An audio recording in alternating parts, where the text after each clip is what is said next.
আজি হৈছে বিশ্বকৰ্মা পূজা সেই গতিকে ৰাতিপুৱা এনেদৰে দুইখন স্কুটি ধুলে পাপা আৰু ভাইটিয়ে তাৰপিছত চাইকেল কেইখন ধুলো মা আৰু মই তাৰপিছতে ধুনীয়াকেনে এয়া মালা ধূপ সকলোবোৰ পিন্ধোৱা হৈ গ'ল পাপা দেখিছে ইমান ধুনীয়াকৈ ৰখি আছে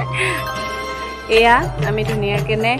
চাকি বন্তি ধূপ খৰাই সকলোবোৰ আগবঢ়ালো ভাইটিয়ে দেখিছেনে ইমান ধুনীয়াকেনে সজাইছে সেইবোৰ কৰি ইনো ভালেই পায় গতিকে আৰু তাক এটা চান্স লাগে এইবোৰ মানে কৰিবলৈ গতিকে ধুনীয়াকৈ বেলুন চেলুন লগাই সেইবোৰ সকলোবোৰ কৰিছে তাৰপিছত লাহেকৈ এয়া ধুনীয়াকেনে ফল মূল গোটেইবোৰ কাটি মেলি ল'লে ময়ো কৰিছোঁ আকৌ দেই তাৰপিছতে এয়া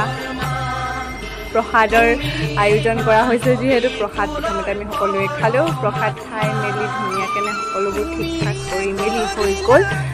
এতিয়া পাপাই বনাব আমাৰ ধুনীয়াকেনে খিচিৰি গতিকে এয়া খিচিৰি ধুনীয়াকৈ বনাই আছে সকলোৱে একেলগে ধুনীয়াকেনে খাম খিচিৰি খোৱাৰ পিছতে এয়া আমাৰ নামঘৰ যিহেতু আজি ভাদ মাহৰ শেষৰটো দিন ধুনীয়াকেনে বাহিৰত সকলোবোৰ চাকি বন্তি